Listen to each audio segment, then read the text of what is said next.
كاين معايا دقيقه وحده الانترنت اللي كنعرف اللي في جوجل في يوتيوب وفي فيسبوك. كاين واحد العالم موازي اللي سميتو الدارك ويب. هذا العالم مجهول وما فيش قوانين، كيقولوا عليه كل شيء مسموح. ووسط هذا الظلام كاين واحد الموقع اسطوري اللي سميتو سيلك رود اللي كيعرفوا الناس اليوم امازون ديال الحشيش. هذا السوق الاسود كان كيسمح الناس بكليك وحده يشريو اللي بغا، والعمله الوحيده اللي كيتعاملوا بها هي البيتكوين. في الفيديو ديال اليوم غندوي واحد القصه ديال واحد الشخص واعر سميتو روز اولبيريتش، نتمنى نكون نطقت مزيان. وهذا هو اللي كان مورا هذا الموقع وكيفاش هذا الموقع بدل التجاره غير الشرعيه في الانترنت وزاد من شهره العملات الرقميه. ولكن قبل ما نبدا دوزو سبونسور ديالنا اللي هو بيتكيت، ضروري غتكون سمعتي بها في مجال ديال الكريبتو، وهي التوب 5 في منصات ديال العملات الرقميه. واللي كنتي مبتدئ ولا محترف فراه هي ابليكاسيون سهله، حيت الواجهه ديالها في الاستعمال سهله بزاف وكتسهل عليك جميع عمليه ديال التداول. ومن الفوق الا تسجلتي من الرابط ديالي تقدر تربح حتى $40 غالا ما بغيتيش. ندوزو القصه ديالنا. القصه ديالنا بدات في 2011 مع واحد الشخصيه انوني. هذا الشخص مسمي راسو دريد بيرات روبرتس ولا دي بي ار، وهذا الاسم خدام من واحد الفيلم اللي سميتو برنسيس بري. هاد دي بي ار بحال روبين هود كيمثل الرمز ديال الثوره والعداله. سيلك رود كان موقع مجهول بفضل استعمال الشبكه ديال التور واللي معروف باللوغو ديالها داير بحال البسط. واللي غريب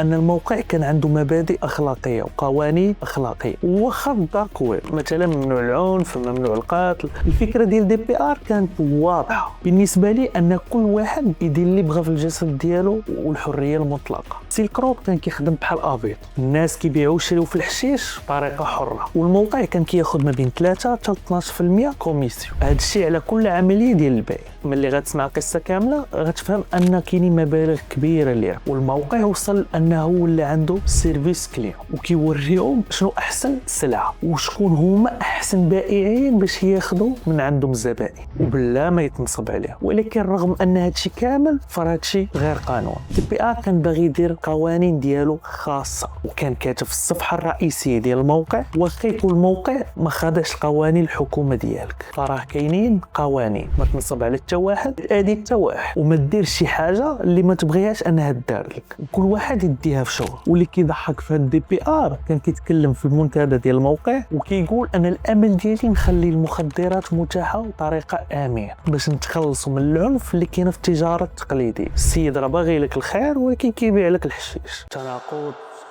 وحيت امريكا كانت عندها حرب في المخدرات في ذاك الوقت، درجه البوليس كانوا كيهجموا على المستهلكين وسط الدار، والقوانين كانت صارمه وحتى على المستهلك وكيواجهوا عقوبات كبيره. دي بي ار كان كيامن انه يقدر يدير مجتمع مسالم محترم ديال البائعين وديال المستهلكين بفضل سيلك رود.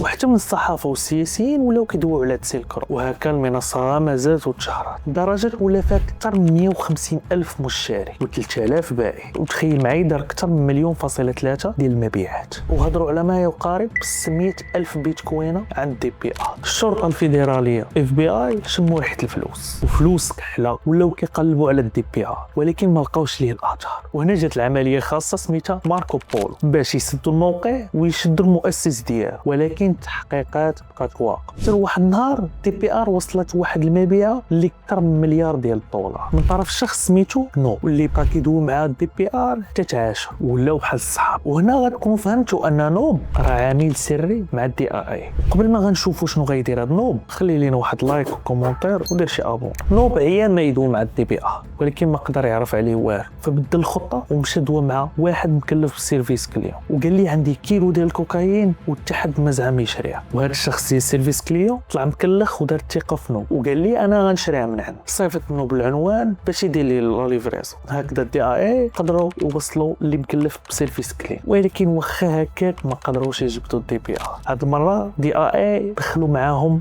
شخص جديد، وهذا الشخص طاحت عليه واحد فكره جهنميه وبسيطه. مشى لجوجل كتب سيلك رود وطاح على واحد فورم قديم فيه شخص كيسول كيفاش نصاوب سيت ويب باش نبيع فيه المخدرات واللي الناس كيتعاملوا فيها غير بالبيتكوين، وخلى الايميل باش الناس يقدروا يتواصلوا معه. الايميل مكتوبه فيه سميتو روز اولبيريتش. الله اكبر، اخيرا الهمزه. واللي زاد اكد ليهم اكثر وان التاريخ السؤال قبل ما يحل سيلك الحروب. DIA تعمقوا في الابحاث ديالهم وعما زادوا اكدوا ان DPR هو روز والبريتش، فتبعوا الكود سورس حتى لقاو فين ساك. واحد النهار عاد توقفوا عليه FBI في واحد القهوه في سان فرانسيسكو. روز تعتقل في 2013، خداو ليه اكثر من 140 مليون ديال الدولار اللي هي القيمه ديال البيتكوين اللي كانت عنده. حكم عليه مؤبد وسالات القصه هنا. لا كانت ما سالاتش هنا. والدي روز لقاو ان مازال باقي عنده واحد البركه ديال البيتكوين مخبيه واللي اكثر من 2 مليون ديال الدولار اللي غيقدروا يخلصوا بها المحامي، وفي نفس الوقت يعاودوا يستثمروها. راه هي بصح القانون كان معيق شويه في ذاك الوقت، داكشي علاش دونالد ترامب قال لهم ملي غنولي رئيس الولايات المتحده غادي نطلق السراح ديال روز. كنتمنى عجباتكم القصه، ديروا ابوني لاشين، خلي شي كومونتير و